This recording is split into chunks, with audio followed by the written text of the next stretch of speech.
नमस्कार, मी अमृता दीक्षित. आम्ही ठाणेकर वृत्तवाहिनीमध्ये सर्वांचं स्वागत. प्रथम आजच्या ठळक घडामोडी.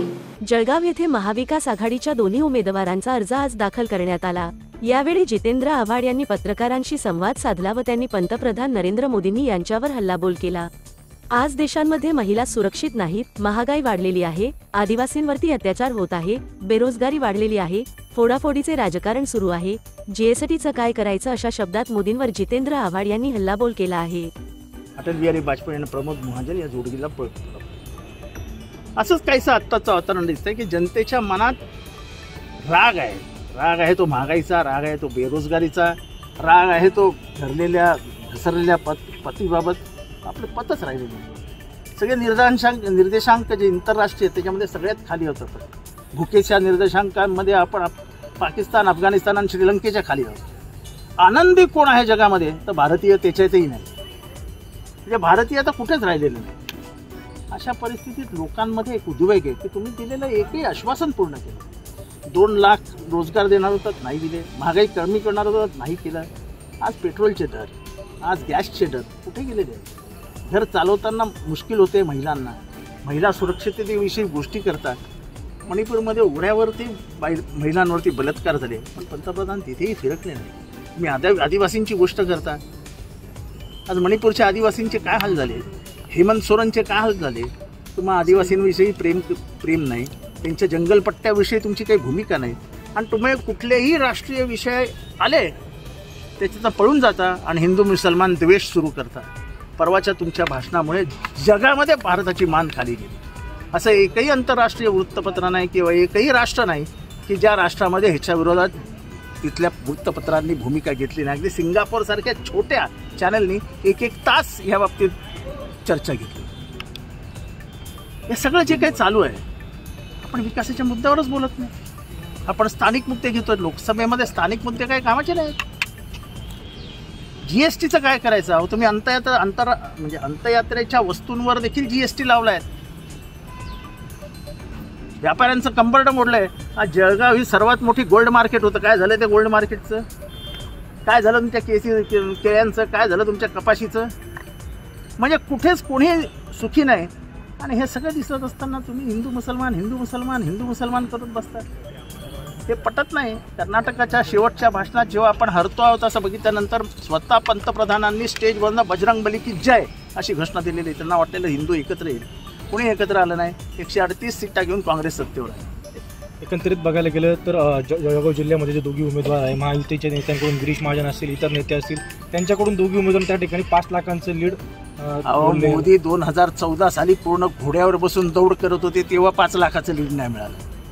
यांचं गणितच कच्चं आहे. कारण का व्यायामशाळेत जाऊन गणित करावं लागतं ना. 2014ला तरी होतं का 5 लाखाची आघाडी? तेव्हा तर त्याची एवढी मोठी लाट आज पण नाही. तुम्ही मान्य कराल? कुठं मिळणार 5 लाखाची आघाडी? तोंडाला येईल तू बोलायचं, आपलं काय जाते. आणि तुम्ही चालवता. त्यांना विचारा ना. 2014ला नाही मिळाली, 2019ला नाही मिळाली. आता साधारण सुप्त लाट दिसते. ती महागाई विरोधात दिसते, ती बेरोजगारी विरुद्ध दिसते, आणि ती सर्वात मोठी लाट गद्दारी विरुद्ध दिसते. लोकांना जळगाव मधल्या 5 आमदारांनी आणलेले 50 खोके अजून त्यांच्या डोक्यात फिट बसलेले आहेत. इतकी सोपी लढाई.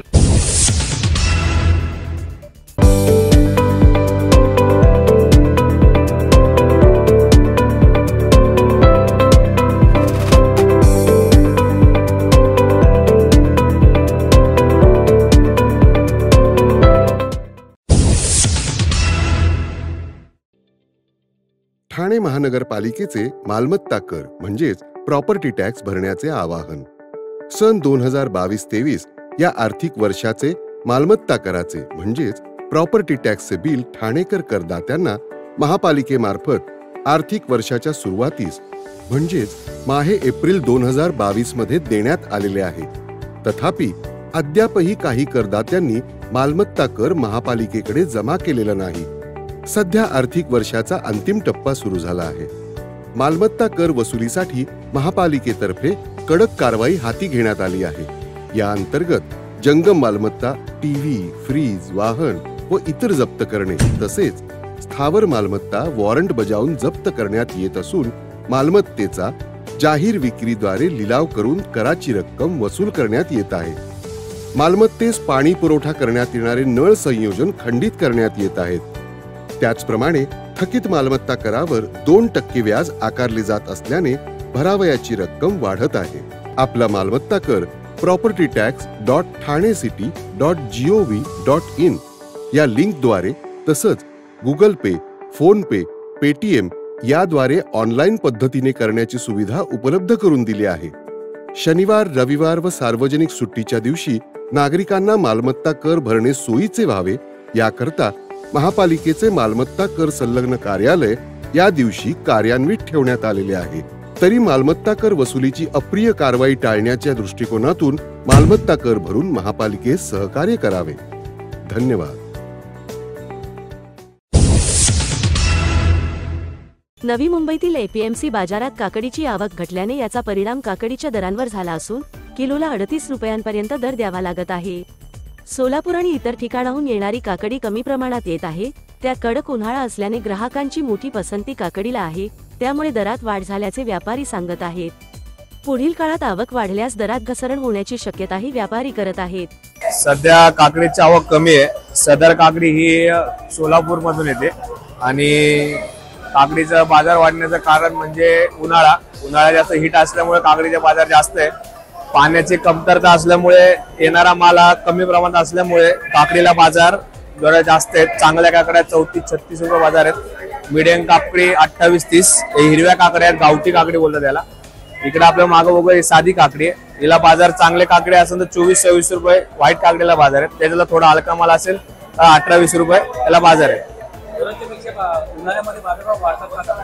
साधारण काकडी याच्यामध्ये पाणी जास्त असल्यामुळे लोक उन्हाळ्यामध्ये काकडी जास्त प्रमाणात खातात किंवा उन्हाळ्यात बाहेर स्टॉल बिल लागतात काकडीचे, त्यामुळे काकडीला बाजार उन्हाळ्यात जास्त राहतात.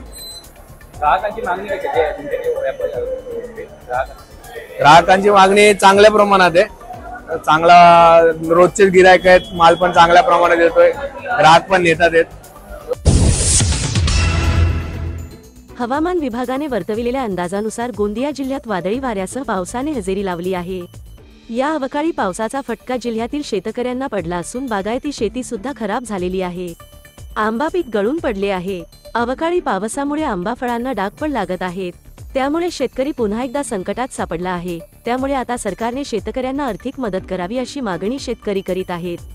या वर्षीच्या अवकाळी पावसामुळे आंब्याचे जे पीक आहेत त्या आंब्याच्या पिकाला खूप प्रमाणात नुकसान झालेलं आहे. त्याच्यामध्ये माझ्याकडे दसरी, लंगडा आणि केशर जातीला यावर्षी फळ आलेलं नाही, परंतु लंगडा आणि दसरी या जातीला चांगल्या प्रकारे फळ आलेलं आहे. आणि या पावसामुळे खूप प्रमाणात नुकसान होत आहे. पावसाचा मोठा एक पावसाचा डागसुद्धा पडत आहे. म्हणजे गारयुक्त पाणी असल्यामुळे त्या गारयुक्त पाणीमुळे फळांना डाग पडते आणि फुटून सुद्धा राहिलेला आहे. म्हणजे फळबाग करणारे जे शेतकरी आहेत त्या फळबाग करणाऱ्या शेतकऱ्यांना शासनातर्फे काहीतरी अनुदान मिळावा, जेणेकरून फळबाग करणारे शेतकरी हे हवालदिल होतील नाही आणि फळबाग करण्यासाठी प्रवृत्त होतील. नमस्कार रसिको. मी 1968 साली कोल्हापूरहून लग्न होऊन ठाण्याला आले आणि आल्या क्षणापासून ठाण्याची झाले. कारण ठाणे हे गावच तसं अतिशय सुरेख असं होतं.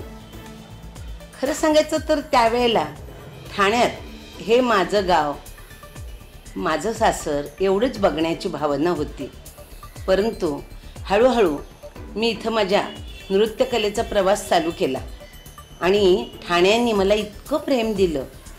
ठाण्यातल्या सर्व थरातल्या म्हणजे संस्थांनी, नाट्यसंस्था, नृत्यसंस्था सगळ्यांच्याकडून मला भरभरून प्रेम मिळालं. आणि मला एक कला उपासक असून मला गुरुचं स्थान दिलं. आज ठाण्यात जवळजवळ 15 माझ्या विद्यार्थिनी नृत्य क्षेत्रामध्ये अतिशय अप्रतिम असं कार्य करत आहेत. त्यांच्या संस्था आहेत त्या प्रतिथेय होत आहेत आणि गडकरी रंगायतन, काशीनाथ घाणेकर नाट्यगृह अशा सुरेख नाट्यगृहांमुळे ह्या कलाकारांना अतिशय चांगली संधी पण मिळते. ठाण्याचं पहिलं नाव श्री स्थानक. श्री म्हणजे समृद्धी, श्रीमंती, सर्वांगीण विकास. आज ठाणं जे सर्वार्थाने वाढलेलं आहे आणि त्याचं मला असं वाटतं की कौपिनेश्वराचा आशीर्वाद आणि सर्व राजकीय पुढाऱ्यांचं ठाण्याला मिळत असलेलं प्रेम. तर मला असं वाटतं की ज्या ठाण्याला पुष्कळ तळी आहेत, अनेक तलाव आहेत आणि त्यामुळे ठाणं हे जीवनदायी आहे. तर इथल्या सर्व कलाकारांनी आणि समाजसेवकांनी आपलं जीवन ठाण्याच्या उत्कर्षासाठी पुढे वाहावं, द्यावं, कार्य करावं आणि तसे ते देतही आहेत. आणि ठाण्याचा विकास श्रीस्थानक ह्या नावाप्रमाणे सर्वार्थाने समृद्ध व्हावा. कारण आम्ही आहोत ठाणेकर, आम्ही ठाणेकर आणि ह्या आम्ही ठाण्यातल्या सर्वांनी मिळून प्रत्येक मी माझ्यासारखा ठाणेकर एकत्र झाला तर ठाणं अधिक उज्ज्वल होईल यात शंकाच नाही. धन्यवाद.